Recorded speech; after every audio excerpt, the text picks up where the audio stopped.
Now start. Sir, there are service cooperative societies, there are consumer cooperative societies, there are marketing societies and warehousing corporations, which are also a form of cooperative societies. So we have got all rural population in making their farm and their small industries go forward and improve. I have only to request the Honorable Minister and to bring to his notice the following, not by way of any criticism, because in every moment it is quite natural that in the beginning, when we want to give it a good impetus, when we want to carry it forward into villages, then in the real to spread it far and wide, we lose sight of the qualitative aspect of the movement. Let us not forget that the quality aspect of this movement has to be improved. Now, sir, the movement of cooperatives was started in order to lift the downtrodden people, in order to remove exploitation in the villages. But what do we find?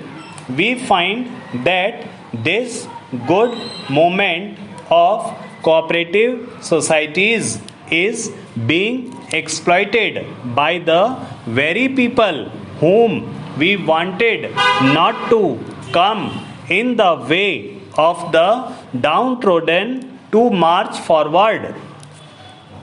Whenever a cooperative society is started in any village, we find those very people who have some stake, who are somebody who have their farming flourishing, joining the movement.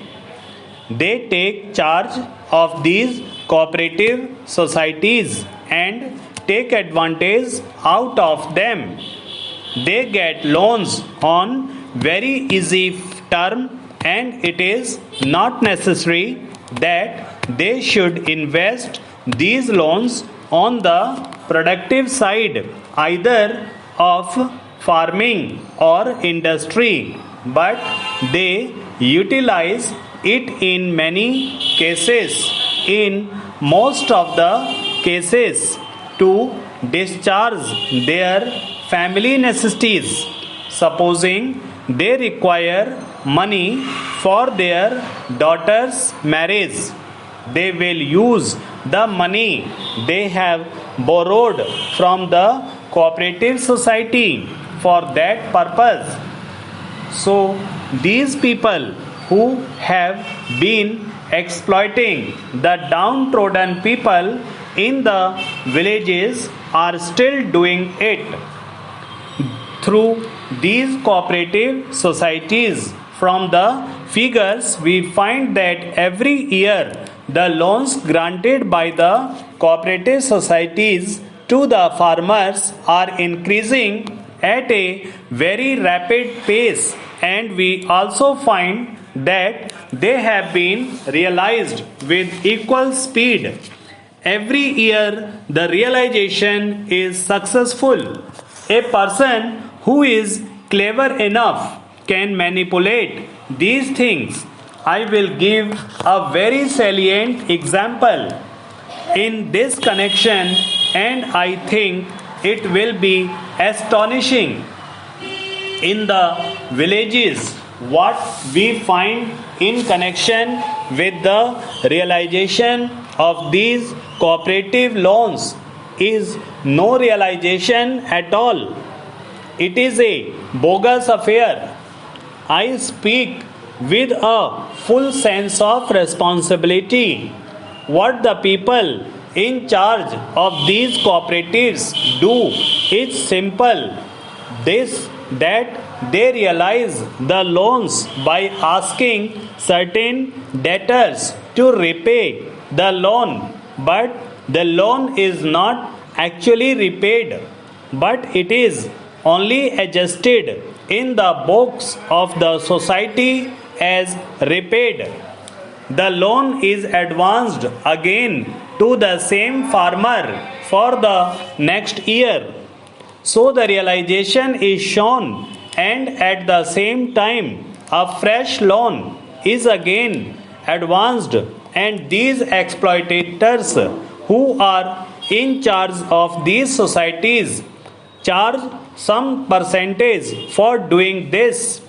What I wanted to convey to the minister is that he has been spreading this movement far and wide. It is quite all right, but the time has come when we have to see the quality aspect of it. Take another case. Wherever these societies have to serve the downtrodden people, we find that these have not spread so fast as they have done in the case of others. Take the weavers' cooperative societies. For these societies, there is a policy of the government that if the weavers from into cooperative societies and they have been using handlooms for preparing their cloth, they can have power looms on credit on very easy terms, and they can also have some grant or subsidy.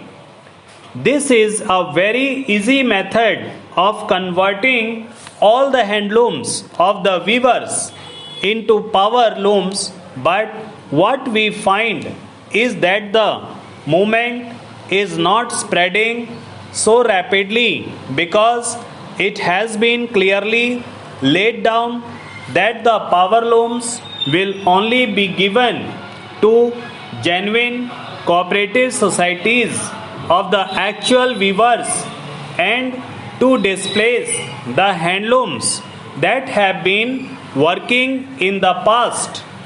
Our target was to give 30,000 or so power looms to these weavers cooperative societies, but we have been able to give so far only about 3,000. The result is shocking here because we have laid down that the power loom will only be given to genuine cooperative societies of actual weavers.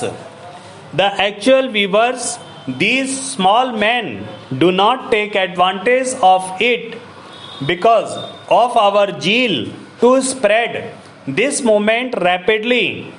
We have not taken care to see that these small industrialists in the villages are ingrained in the method of cooperation or taught the advantages of cooperation and taught to take advantage of this cooperative movement for advancing their trade either of farming or of small industries.